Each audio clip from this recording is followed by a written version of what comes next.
Welcome everyone, great to be with you again. Today we're talking about the first two of the four marks of the Catholic Church. It's really interesting when we think back on the history of the transition and the development of the creed of the Church from the Apostles' Creed in through what's called the Nicene Creed, or even more fancy way of saying it, the Niceno-Constantinopolitan Creed, which was developed, augmented, clarified through the councils of Nicaea in the year 325 and also the Council of Constantinople in 381.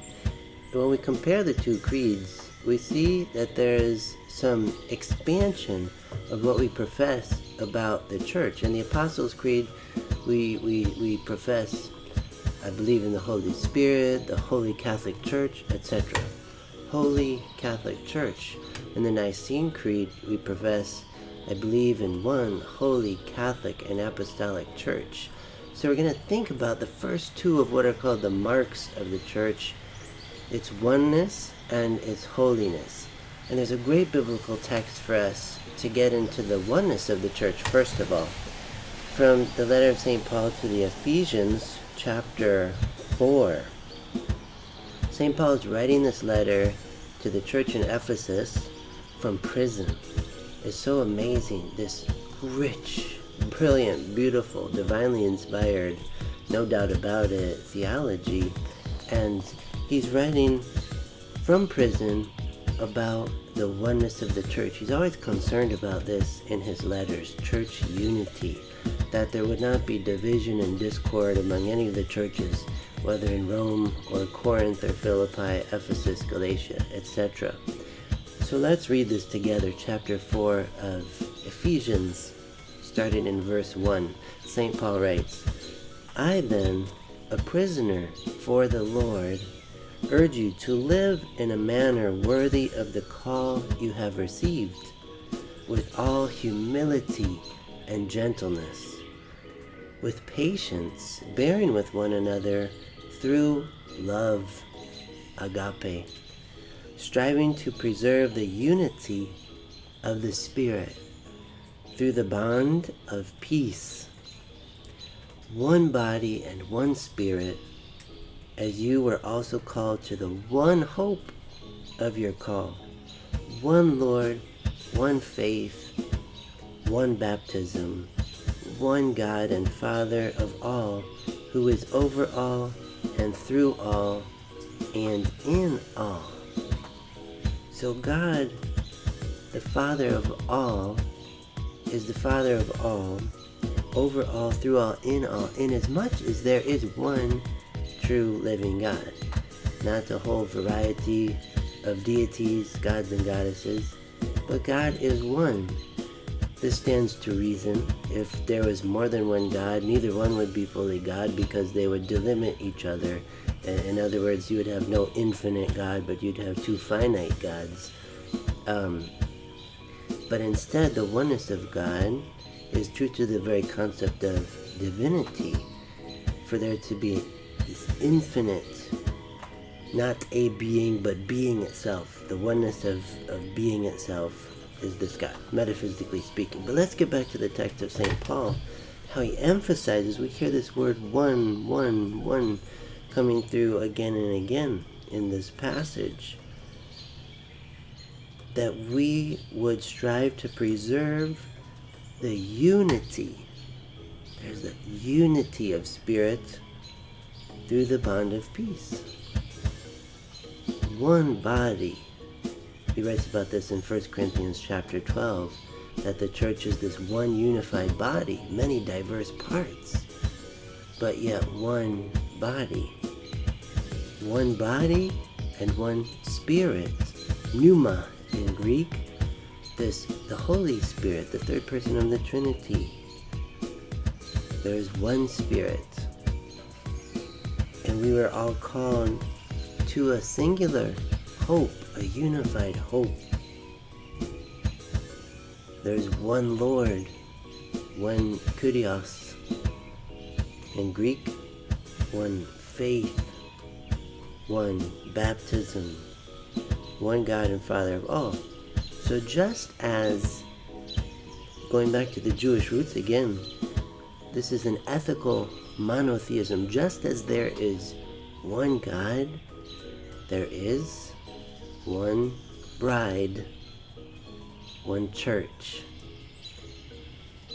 This is the church that Jesus founds, the one Holy Catholic and Apostolic Church. This makes sense. There's a beautiful text by Pope Benedict XVI, his first encyclical written in 2005, called in Latin Deus Caritas Est. From that passage in 1 John, God is love, Theos agape estin in Greek. And in the part 1 of this encyclical letter, Pope Benedict talks about how monotheistic faith is mirrored in monogamous marriage. So whenever you have polytheistic worship and belief, it's reflected in polygamy, like a husband marrying multiple wives. But this is not the will of God, as Jesus teaches in the gospel. From the beginning, it was not so, but that, quoting Genesis chapter 2, verse 24, the two become one flesh. Again, one flesh. So this is very fascinating to think about, that the fidelity of the sacrament of marriage between one man and one woman, the two become one flesh, is meant to reflect the oneness of God, the oneness of his bride, the church.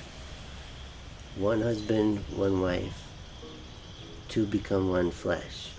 So there's a whole logic that runs as a golden thread through Christianity. This is a key text from St. Paul about the oneness of the church in relation to the oneness of God. A key truth for ecclesiology. So this is to treat of the oneness to some degree. Lastly, just briefly, I want to treat of the holiness of the church. And this again goes back to the Jewish Torah. To be holy as the Lord our God is holy. The Hebrew word is kadosh. Thinking toward the beginning of the book of the prophet Isaiah, when he has a vision of God and his glory on his throne, and the angels are surrounding, crying out, holy, holy, holy is the Lord God of hosts. Kadosh, kadosh, kadosh.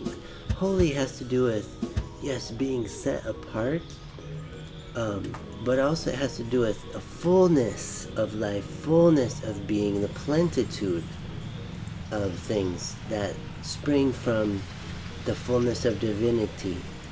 So it has to do with wholeness, health, healing, all these different things, holiness, this concept of holiness.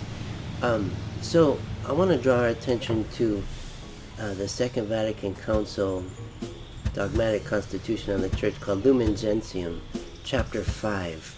After treating of the Church as the sacramental mystery, which she is, followed by the people of God, all these various images of the Church we see in Lumen Gentium, followed by the hierarchical constitution of the Church, the various holy orders, bishop, priest, deacon, in relation to then chapter 4 and the laity and the harmony of this people of God. Chapter 5, this bond of peace that St. Paul is talking about, this bond that, like the glue of the entire church, is this common universal call to holiness. It's the same for laity and clergy. It's the same for everyone in the church, called to the same degree of the perfection of charity that is holiness. To be holy as the Lord our God is holy. So in chapter 5 of Lumen Gentium, speaking of the holiness of God, how is it described? It's described as a life of love, as a life of self-donation, of self-giving. It is described through what are called the 3 evangelical counsels that are on display in the life of Christ: poverty, chastity, and obedience. To live according to the spirit of the evangelical counsels, whatever one's state of life, single or married or religious life, consecrated life, no matter what one's state of life, to live according to the perfection of love, the perfection of charity. That is the bond of peace, this unity of the Spirit that St. Paul talks about.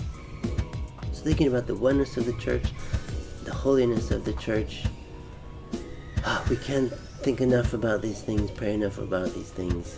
I welcome this opportunity just to say a few words in your virtual presence, and thank you for listening, and look forward to keeping the conversation going. Thanks be to God. See you again soon.